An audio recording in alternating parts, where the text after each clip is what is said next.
नारायण नारायण नारायण नारायण। कायरता सबसे बड़ा पाप है। 9 दिसंबर। तो कल्पना करें कि कोई ऐसा जिज्ञासु है जो कि चाहता है कि हमारे सूक्ष्म शरीर में यानी हमारे जो दुर्गुण हैं वे निकलें और हम में सद्गुण आवें, तो सत्संग का असर पड़ेगा। अब सत्संग का असर किस प्रकार पड़ेगा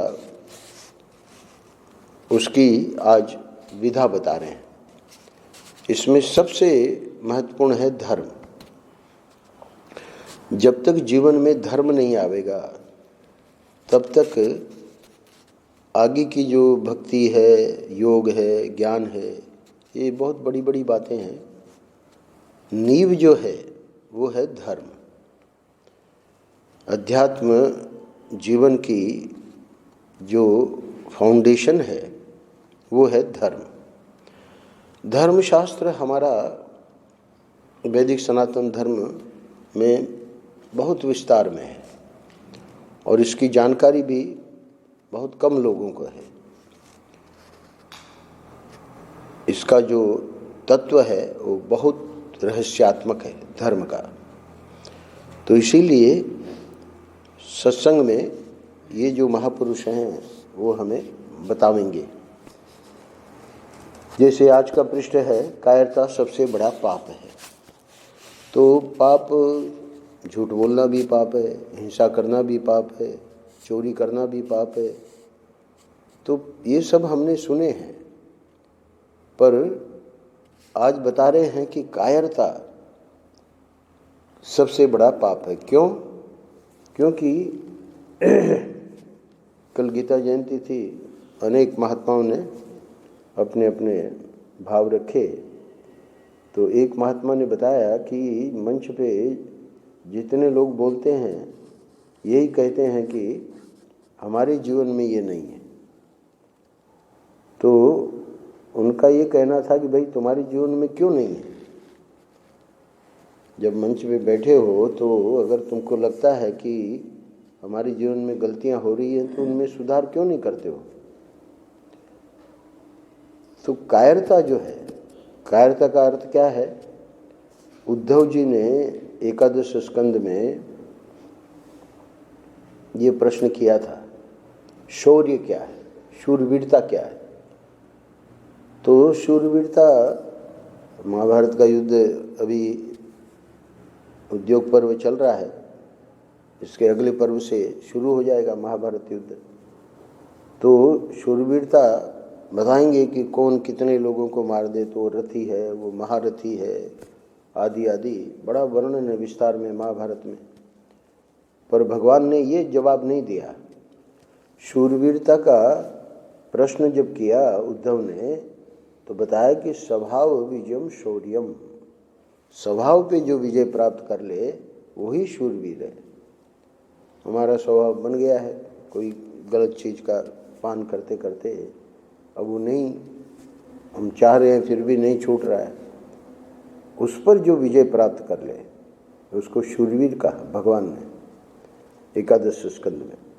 तो कायरता क्या है कि हम जान रहे हैं कि ये गलत हो रहा है और फिर भी हम उसके सामने हथियार डाल दिए।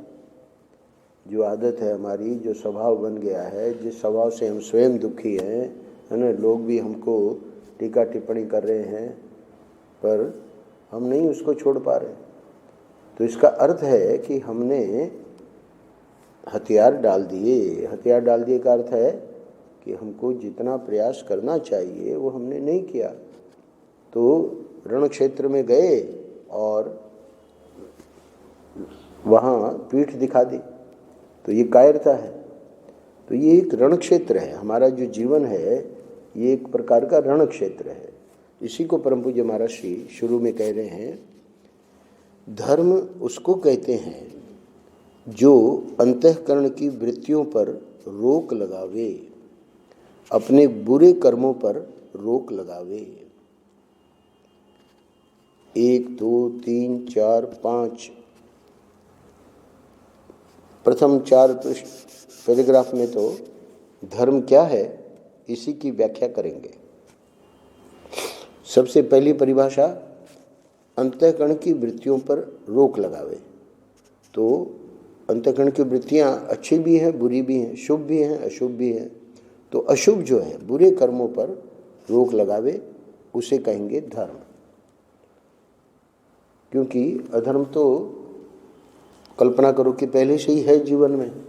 तो अब वो जो अधर्म के कारण जो बुरी वृत्तियां, बुरे कर्म हमारे द्वारा हो रहे हैं वासना के कारण, अशुभ वासनाओं के कारण, तो धर्म क्या करेगा? इसीलिए समाज का भय रहता है व्यक्ति को। कोई चीज़ करने जाता है तो भय रहता है समाज का। हम लोग तो वृंदावन में हैं, तो यहाँ के तो ठाकुर ही बड़े विचित्र हैं। तो इसलिए उसको, बालक को भय नहीं लगा। पिताजी की पॉकेट में से मोबाइल निकाल के रफू चक्कर हो गया। अब हम होते बच्चे, हमारे समय में, अरे पिताजी, हमारे छोटे भाई थे तो गांव में हम थे, तो अभी वो अमेरिका में है, वो पिताजी जब आते थे गांव में वो छिप जाता था। पिताजी का स्वभाव भी बहुत कड़क था। तो कहने का मतलब, कहाँ तो वो एक पीढ़ी थी और कहाँ एक ये पीढ़ी है ना। तो ये भी प्रेम ही है, इसमें कोई बुराई हम नहीं देख रहे हैं। पर धर्म क्या है? धर्म ये नहीं है। धर्म है कि मांगे, है ना, वो खुशी होके दे तो ले ले, वो कहे नहीं अभी जाके पढ़ाई करो तो पढ़ाई करनी है। तो धर्म उसको कहते हैं जो अंतःकरण की वृत्तियों पर रोक लगावे, अपने बुरे कर्मों पर रोक लगावे। तो माता पिता के लिए बहुत कठिन हो गया है इस समय, क्योंकि बच्चों का देखते हैं जो झुकाव है वो इसी पर है। ये जो मोबाइल महाराज हैं ये सबको मुग्ध कर रहे हैं। कायदा कानून अर्थात विधि के अनुसार चलना, निषिद्ध कर्म नहीं करना, धर्म की परिभाषा दे रहे हैं। धर्म की परिभाषा तो सामान्य रूप से सबको पता है, क्या करना चाहिए क्या नहीं करना चाहिए। तो नहीं करना चाहिए वो नहीं करे, और जो करना चाहिए वो करे। एवं अपने मन इंद्रियों को रोकना। तो ये होगा कब? जब हम अपने मन पर, अपने इंद्रियों पर, उसके हम गुलाम नहीं हैं, हम उसके मालिक हैं।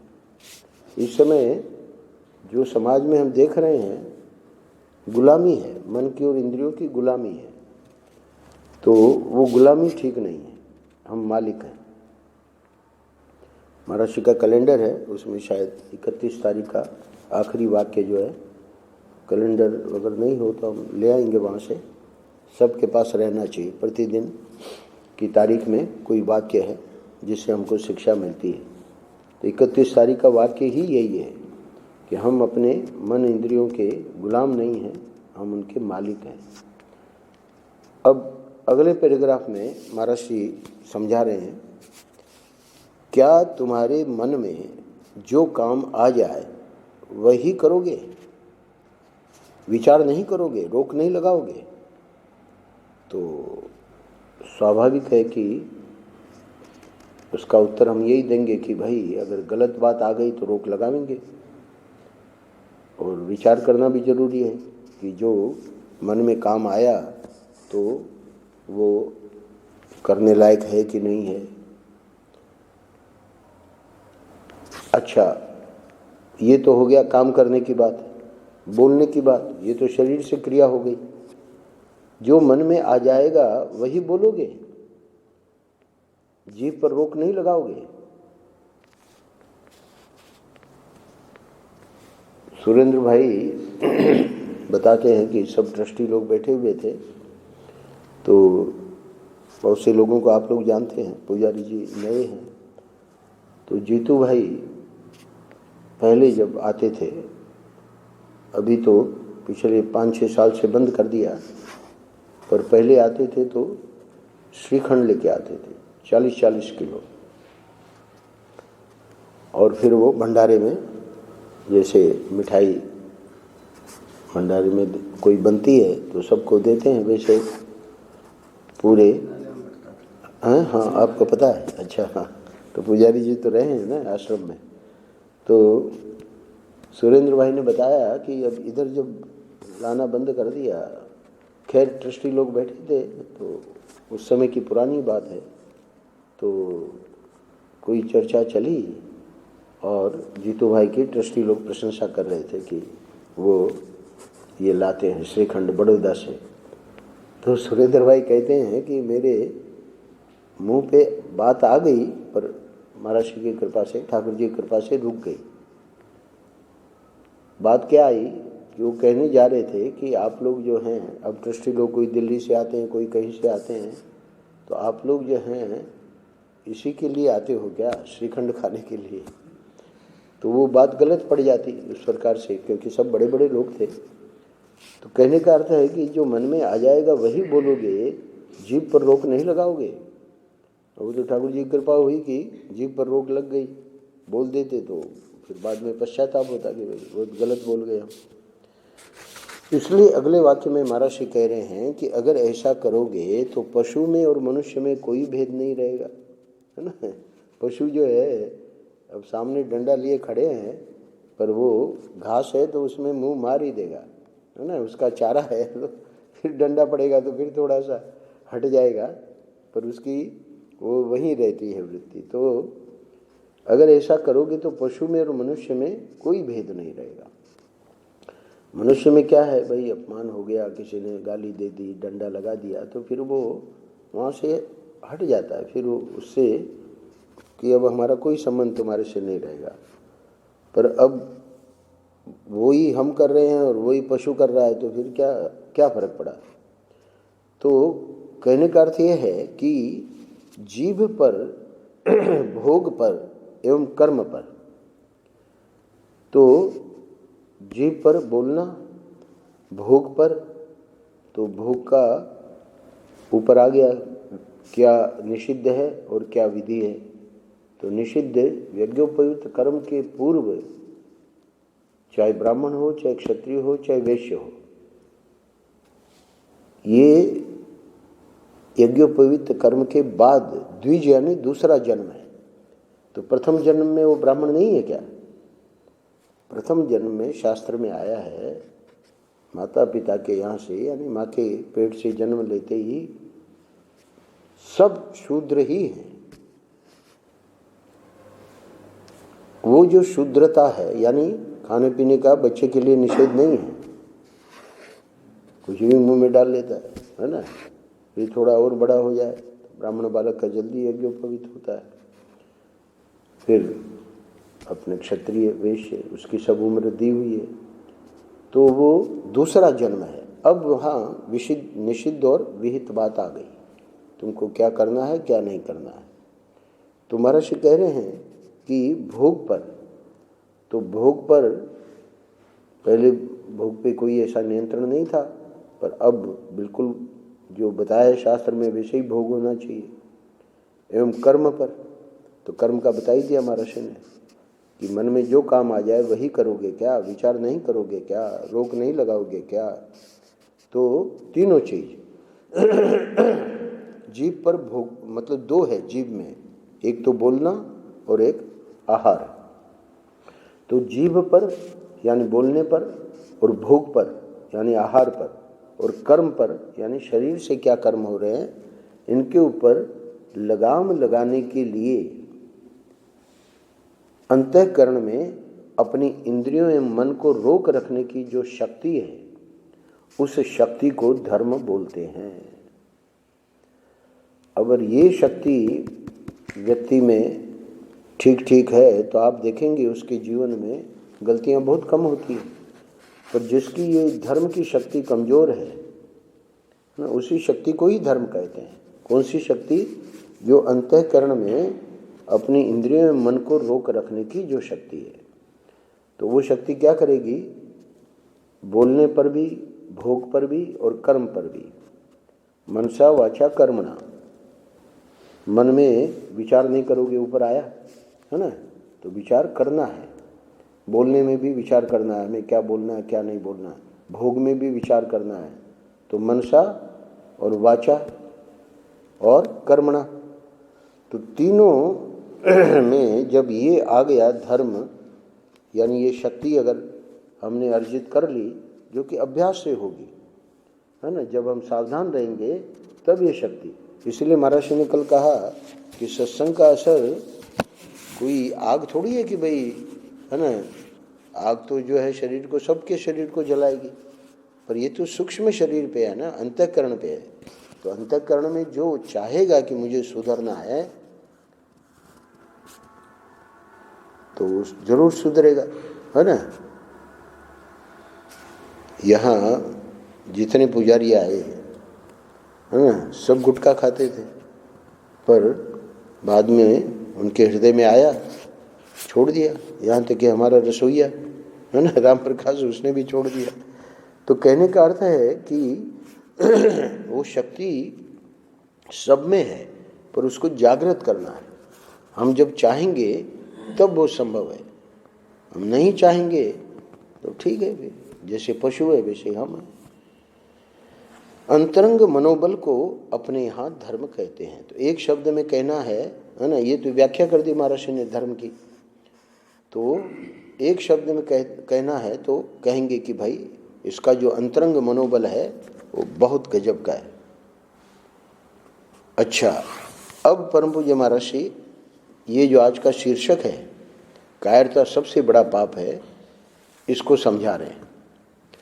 जो दोष और दुर्गुणों के सामने आत्मसमर्पण कर देता है वह शत्रुओं के सामने भी आत्मसमर्पण कर देगा, स्वाभाविक है। इसलिए मनुष्य के जीवन में ऐसी वीरता, ऐसी शूरता, ऐसी बहादुरी रहनी चाहिए कि अपने मन में जो दोष दुर्गुण आवें उनके सामने वह आत्मसमर्पण न करे, उसके सामने कायर न हो जाए। अरे गीता को उठाओ, कल गीता जयंती थी, शुरू में ही भगवान ने क्लेव्यम मास्म गमः पार्थ, इतने कड़े शब्दों में अर्जुन को डांट लगाई। अरे तो युद्ध करने आया तो इतना शूरवीर है, पूरा दारो मदार तेरे ऊपर है ना। अर्जुन 6 साल 5 साल स्वर्ग में रह के सब विद्याएं, अस्त्र शस्त्र और दिव्य पाशुपतास्त्र और ना क्या क्या अर्जित किए, और वही अब गिड़गिड़ा रहा है कि गांडीव हाथ से छूट गया है और मेरे को, है ना, अब मेरा काँप रहा हूँ, और ये सब, ये क्या नपुंसकता को तू प्राप्त हो रहा है। भगवान ने क्लेव्यम मास्म गमः पार्थ, नहीं तेतोपद्यते, तेरे लिए ये उचित नहीं है। क्षुद्रम हृदय दौर्बल्यम त्यक्त्वा तिष्ठो परम तप है। इस हृदय की क्षुद्र दुर्बलता का त्याग करो और उठ जाओ, युद्ध करो। शुरू में ही भगवान ने डांट लगाई, क्यों? क्योंकि अधर्म करने जा रहा है। भाई पूरा विचार हुआ है, उद्योग पर्व में 200 अध्याय हैं जिसमें सब प्रकार का प्रयास करके देख लिया गया। अब वो दुर्योधन अड़ा रहा, यानी भगवान स्वयं शांति दूत बन के गए और फिर भी नहीं माना। जो भी लेना है युद्ध करके लो। वो तो खैर सेनाएं तो पहले से ही तैयार हो गई थी। तो बात इतनी थी कि उधर सिर्फ 7 अक्षौणी थी, इधर 11 थी, इधर भीष्म पितामह द्रोणाचार्य जैसे दिग्गज लोग थे। तो दुर्योधन को लगा कि हम हार तो सकते ही नहीं है ना, हम तो निश्चित रूप से जीतेंगे। पर जहाँ भगवान है, अंतिम श्लोक यही है गीता का। संजय ने कहा कि जहाँ पर भगवान कृष्ण है, जहाँ अर्जुन जैसा शूरवीर है, तो उसकी शूरवीरता शुरू में देखिए, वो अधर्म करने जा रहा था, तो इसीलिए गीता का उपदेश है। तो वो सिर्फ अर्जुन के लिए नहीं है। जहाँ हम हथियार डाल देते हैं और अधर्म का वर्ण कर लेते हैं, वो गीता का उपदेश हमारे लिए भी है। वो कह रहे मैं भीख मांग के खा लूँगा, है ना, इनको मार के क्या करेंगे, तो हमारे पूज्य है। अरे पूज्य है तो फिर गलत पार्टी में क्यों उसका सहयोग दे रहे हैं? जो दुर्योधन है उसकी ओर से लड़ाई कर रहे हैं ना। तो बहुत कठिन था वो कार्य, पर ठाकुर जी ने जानबूझ के अर्जुन में मोह पैदा किया। भगवान शंकराचार्य जी ने लिखा है क्योंकि उनको ये गीता का उपदेश देना था और वो अर्जुन ही अधिकारी था। क्योंकि जो ब्रह्म विद्या का लोप हो गया था, तो अब देखिए 5000 वर्ष पहले जो गीता कही गई आज कल ही हम लोगों ने गीता जयंती मनाई। रविपुरी जी, मौनी जी आए, उन्होंने बहुत सुंदर समझाया। मुझे लगता है 45 मिनट बोले, पर बहुत गजब का बोले। तो कहने का मतलब वहाँ वो आत्मसमर्पण करने जा रहा था। किसके सामने? अधर्म के सामने। तो अधर्म जो है वो तो गलत है। क्षत्रिय का धर्म है कि अगर वे नहीं मान रहे हैं तो हम अपने हक का लेंगे, है ना, लड़के लेंगे। तो उसके सामने कायर, इसलिए विभूति योग में हो रहा है ना प्रवचन, गीता पर ही प्रवचन हो रहा है। तो उसके सामने कायर न हो जाए, क्योंकि यह कायरता जो है वह सबसे बड़ा पाप है। तो एक तो शूरवीरता युद्ध की है, और एक स्वभाव की विजय जो है, जो उद्धव जी को बताया भगवान ने, तो महर्षि उसका संकेत कर रहे हैं। क्या? कि जो दोष और दुर्गुणों के सामने आत्मसमर्पण कर देता है।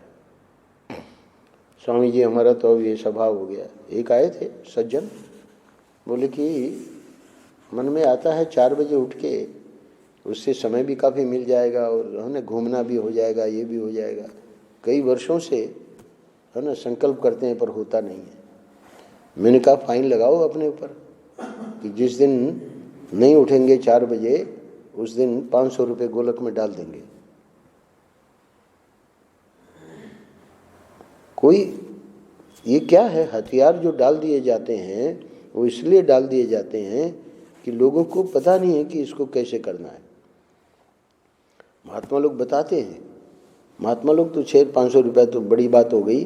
बोले जिसको चाय का, कॉफ़ी का या जो भी है एक आदत पड़ी हुई है, वो कह दे कि भाई 3 दिन में चाय नहीं पीऊँगा। अगर मैं 4 बजे नहीं उठा तो 3 दिन चाय नहीं पीऊँगा। महाराज कहते हैं वो चाय महारानी सामने आ जाएगी कि हमको क्यों छोड़ रहे हो, हमको तो तुम इतना प्यार करते हो, हैं? मतलब 4 बजे उठ जाओ, हमको मत छोड़ो। तो ये जो हमारी प्रिय चीज़ें हैं, उसको जब हम तक अपने ऊपर कोई दंड नहीं रखेंगे, तब तक व्यक्ति नहीं सुधर सकता। तो जो दोष और दुर्गुणों के सामने आत्मसमर्पण कर देता है कि है ना अब तो हमसे ये नहीं होगा। महात्मा लोग सुनाते हैं कि एक देवी जी बड़ी परेशान थी, क्योंकि पति जो है वो पीते थे। तो अब इतने वर्ष हो गए, 25-30 वर्ष से वो देवता पीते हैं, है ना। अब वो इतना टोके, दिन में कम से कम 10-15 बार तो है ना कहती थी। तो वो इतना टोकना और ये सब, उससे कुछ होता तो था नहीं। बड़ी परेशान, टोकने से क्या हो गया। महात्मा के पास गई कि आप कुछ बताइए रास्ता। महात्मा ने कहा कि देखो 1 महीना तुमको हम जैसे बताएं वैसे करना पड़ेगा, ये छोड़ देगा। बोले बताइए महाराज। बोले टोकना बंद कर दो, ये जो तुम 10-15 बार उनको सुनाती हो उल्टा सुल्टा, कुछ मत सुनाओ, चुप लगा जाओ, उनको करने दो। ठीक है, ये तो हम कर लेंगे आराम से, इसमें तो कोई बात ही नहीं है। पहला दिन, अब वो जो अभ्यास हो गया था टोकने का और उसको उल्टा सुल्टा सुनाने का, बड़ा कठिन पड़ा। फिर भी रोका अपने को। 1 महीना कर लेंगे तो हो जाएगा, इनका पीना छूट जाएगा, महात्मा जी कह रहे हैं। दूसरे दिन अपने को रोका, बहुत कठिन पड़ गया। दूसरे दिन तो रुके ही नहीं, एकदम मुंह पे बात आते ही फिर एकदम ध्यान में आवे कि बोलना नहीं है। तीसरे दिन तो वो इतनी परेशान हो गई, महात्मा जी के पास गई। बोले कि ये तो हमसे नहीं होगा, आप 1 महीने की कह रहे हो, है ना। तीसरे दिन ही हथियार डाल दिए उसने। महात्मा ने उसको समझाया कि देखो हमने तुमको 1 महीने के लिए कहा, तुमने तीसरे दिन ही हथियार डाल दिए। अब वो बेचारा 25-30 साल से पी रहा है ना। तुम कैसे समझती हो कि वो छोड़ देगा? अरे तुम अपना टोकने का स्वभाव नहीं छोड़ पाई हमारे कहने से, और तुम कहती हो कि उनका छुड़वा दीजिए शराब। तो खैर यहाँ ये नहीं कहा जा रहा है कि वो शराब पीता रहे, है ना। ऐसे ऐसे लोगों की भी महात्मा ने छुड़वाई है, 25-25, 30-30 साल के पीने वालों को भी छुड़वाया है। तो वो तो महात्माओं का भी अपना एक शक्ति होती है उनका।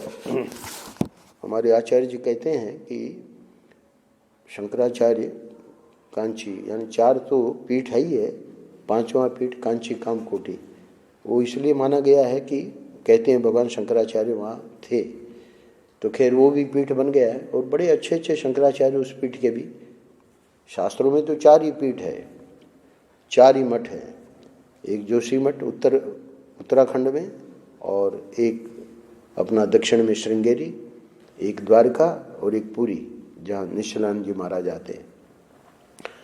तो पांचवा जो है कांची, वहाँ के आचार्य, अभी शरीर नहीं रहा उनका, वो चेन्नई, मतलब ये लोग यात्रा करते रहते हैं शंकराचार्य, लोगों को प्रवचन वगैरह करना, उनको मार्ग दिशा मतलब अच्छा मार्ग निर्देशन करना। तो चेन्नई में जो ब्राह्मण लोग आए हुए थे, उनको पूछा कि भाई संध्या वंदन करते हो कि नहीं। आचार्य जी जो आते हैं हमारे राम जी के साथ, साल में 2 बार यहाँ पाठ करवाते हैं, स्वाध्याय करवाते हैं, उन्होंने सुनाया कि हम स्वामी जी वो पढ़ रहे थे, वहाँ वर्णन किया गया था कि वो कैसे चेन्नई आए और उन्होंने ब्राह्मणों को पूछा और फिर ब्राह्मणों ने बताया। अब उनके सामने झूठ क्या बोले, तो बताया कि नहीं महाराज संध्या वंदन तो हम नहीं करते, एक आध करते होंगे, उनको छोड़ के सब ने कहा कि नहीं करते। बोले करना चाहिए, ब्राह्मण है, आप लोगों को करना चाहिए। अब हुआ क्या, अब वो तो अपना चले गए। फिर अगले वर्ष 1 साल के बाद जब चेन्नई वापस उन्हीं का आना हुआ, तो वही सब आ गए, ब्राह्मण वगैरह और सत्संगी और अपने जो भी हैं भक्त वगैरह, शिष्य वगैरह। तो ब्राह्मणों को यही जानने के लिए कि भाई इन्होंने शुरू किया है कि नहीं, पिछले साल में बोल गया था, तो जब पूछा तो अब वो कैसे झूठ बोले। महात्मा जी ने कह तो दिया था कि भाई करना चाहिए, पर 2-3 ने कर भी दिया होगा शुरू, बाकी जवाब यही रहा कि नहीं करते। वो शंकराचार्य जी ने जो वाक्य कहा, बोले कि इसमें आप लोगों का कोई दोष नहीं है, मेरी तपस्या में कमी है। बोले कि वो आचार्य जी कहते हैं कि मैं ऋषिकेश में था, और तो ब्राह्मण शरीर है, और ऋषिकेश में आए, थोड़ा वैराग्य आ गया, यज्ञोपवीत वगैरह छोड़ दिया, संध्या वंदन छोड़ दिया। बोले कि जब मैंने वो पढ़ा, इतना असर हुआ हमारे पे बोले कि उसके बाद मैंने शुरू कर दिया संध्या वंदन, यज्ञोपवीत धारण करके। यानी महात्मा क्या कह रहे हैं, आप लोगों का दोष नहीं है, मेरी तपस्या में कमी है। कि यानी मैंने कहा भी फिर भी कोई असर नहीं हुआ, अपने ऊपर दोष ले रहे हैं। तो कहने का अर्थ ये है कि बड़ा मुश्किल है ये, इसीलिए कह रहे हैं कायरता सबसे बड़ा पाप है। क्योंकि जब तक व्यक्ति स्वयं ये निर्णय नहीं करेगा कि मुझे ये करना ही है, तब तक कितना ही कह दो। तो इसलिए महर्षि बता रहे हैं कि मनुष्य के जीवन में ऐसी वीरता, ऐसी शूरता, ऐसी बहादुरी रहनी चाहिए अपने मन में कि जो दोष दुर्गुण आवे उनके सामने वह आत्मसमर्पण न करे, उसके सामने कायर न हो जाए। क्योंकि यह कायरता जो है वो सबसे बड़ा पाप है। इसमें प्रथम पंक्ति जो है इस पैराग्राफ में, उस पर ध्यान देना। क्योंकि यहाँ जब दोष दुर्गुणों के सामने हम आत्मसमर्पण कर रहे हैं, तो उसका परिणाम क्या हो रहा है कि शत्रुओं के सामने भी आत्मसमर्पण कर देगा। यानी सामने कुछ लोग आ गए और है ना, समझो वो पिटाई करने वाले हैं, तो वहाँ भी उसकी वीरता। आगे इसको और स्पष्ट करेंगे महर्षि। देखो, इसका एक अभिप्राय आपको बताते हैं कि आज का एक मनोविज्ञान का डॉक्टर ऐसे बोलता है कि मन में जो आवे सो आने दो, उससे लड़ाई मत करो। तो ये पट्ठे यानी ये डॉक्टर जो हैं गलत हैं, इसलिए महर्षि पट्ठे शब्द प्रयोग कर रहे हैं। ये नेचर की मांग पूरी करते हैं पट्ठे। क्या अर्थ हुआ, यानी ये जो है मनोविज्ञान बिल्कुल गलत बता रहा है। क्या गलत बता रहा है?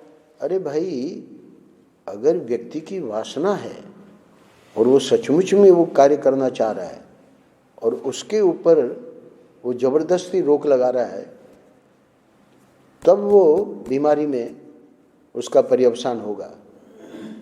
बहुत ध्यान से सुनना, व्यक्ति की बहुत प्रबल वासना है और उसके बावजूद भी वो समाज के भय से कहो, है ना, परिवार के भय से कहो, संस्कार के कारण कहो, वो दबा रहा है अपने मन को, तो डॉक्टरों का ये कहना है कि वो रोग में हो जाएगा परिणत। तो ये जो मनोविज्ञान है वो किसके लिए है? ऐसे व्यक्ति के लिए जो जिसकी वासना प्रबल है। यहाँ हमारा प्रसंग क्या चल रहा है? सत्संग का, यानी जो चाह रहे हैं कि हमको सुधरना है। तो अध्यात्म में ये बात स्पष्ट आई है कि अगर वो चाह रहा है हृदय से कि मेरा ये दुर्गुण चला जाए, वो अपने मन को अगर आगे स्पष्ट करेंगे महर्षि, वो अपने मन को अगर दबावे, उससे बीमारी नहीं आवेगी। तो ये पट्टे जो हैं, ये मनोविज्ञान, ये गलत है। इस वाक्य को महर्षि ने क्यों लिखा है कि देखो, इसका एक अभिप्राय आपको बताते हैं कि आज का एक मनोविज्ञान का डॉक्टर ऐसे बोलता है कि मन में जो आवे सो जाने दो, यानी उसको कर लो, उससे लड़ाई मत करो। मन में जब आवेगा तो वो तो क्रिया में भी आवेगा, तो उसे लड़ाई नहीं करनी है। क्यों? क्योंकि वो नेचर की, प्रकृति की मांग है, तो उसको पूरी करो। तो ये नेचर की मांग पूरी करते हैं पट्टे, है ना, यानी एक प्रकार की गाली दी है उनको। अब इसमें यह बात हुई, अब बात जो समझनी है आज के पृष्ठ में, वो इस पैराग्राफ में समझा रहे हैं। अब इसमें यह बात हुई कि मन में अच्छे बुरे का भेद करके, बहुत ध्यान से सुनना, और लड़ाई करके बुरी भावना को दबा देना और अच्छी भावना को प्रबल करना, अगर यह अभ्यास आपको रहता तो बाहर भी बुराई से लड़ाई करने का अभ्यास होता। फिर से सुनिए, अब इसमें ये बात हुई यानी जो असली जो अध्यात्म है वो क्या बता रहा है कि अच्छे बुरे का भेद करना पड़ेगा। ऊपर आया नहीं, विचार नहीं करोगे क्या? तो विचार करेंगे कि भाई ये मन में आई है बात, है ना, वो गलत है या सही है, और फिर लड़ाई करके बुरी भावना को दबा देना, धर्म यही तो कह रहा है, और अच्छी भावना को प्रबल करना। अगर ये अभ्यास आपको रहता, क्योंकि ये जो आधुनिक मनोविज्ञान आ गया है तो इससे हो गया है कि भाई जो है डॉक्टर लोग ऐसा कह रहे हैं, तो जो हमारा अध्यात्म है वो क्या कह रहा है कि इस अभ्यास को बनाए रखना है। अगर वो रहता तो बाहर भी बुराई से लड़ाई करने का अभ्यास होता कि भाई पाप की क्रिया जब होने वाली हो तो पुण्य की क्रिया से उसको दबा देना चाहिए। ठीक है, अब इसी को और विस्तार में समझा रहे हैं। विषय भोग की भावना यदि बढ़ती है, जैसे जैसे विषय भोग बढ़ावेंगे वैसे वैसे, है ना, आज ये हमको चाहिए, आज ये बनाओ, आज ये बनाओ। अरे कुछ नहीं, पेट किससे भरता है? दाल रोटी से, है ना। तो विषय भोग की भावना यदि बढ़े तो ईश्वर की भावना से उसको दबा देना चाहिए, है ना। तो भाई जो भजन करने वाला है वो ये सब विषय भोग में जाएगा या अपना सब भजन छोड़ के और लगे रहो रसोई घर में सुबह से शाम तक। तो ईश्वर की भावना, तो भोग सिर्फ रसोई घर का नहीं है, पांचों इंद्रियों का भोग है। ये मोबाइल भी भोग है ना। शब्द सुनना, स्पर्श, ये भी भोग है। स्पर्श, रूप, ये भी भोग है। रस, आहार की हम सिर्फ बातें करते हैं, रसोई की, है ना। 5 भोगों में एक भोग है। और गंध। तो विषय भोग की भावना यदि बढ़े तो ईश्वर की भावना उसको दबा दे, तो लगेगा भाई इसको भी देख लें, नेट में ये भी देख लें, वो भी देख लें, है ना। अरे छोड़ो, ये तो सब माया का संसार है, इसमें ऐसे ही रहना है, जगत ऐसे ही रहेगा। इसमें बेकार में कूड़ा हम अपने दिमाग में भर रहे हैं, है ना, अखबार पढ़ के और ये सब दुनिया भर का ये देख के। वो एक महात्मा जी आए, बड़े जोर से उनका मोबाइल चल रहा था। अरे हमने कहा बात क्या है? अरे बोले डिबेट चल रही है, वो हैदराबाद में एनकाउंटर हो गया। अरे हमने कहा एनकाउंटर हो गया जो हो गया, अब इसको बंद करो, है ना। तो ये जो है महात्मा लोगों की ये हालत है। तो विषय भोग की भावना यदि बढ़े तो ईश्वर की भावना से उसको दबा देना चाहिए।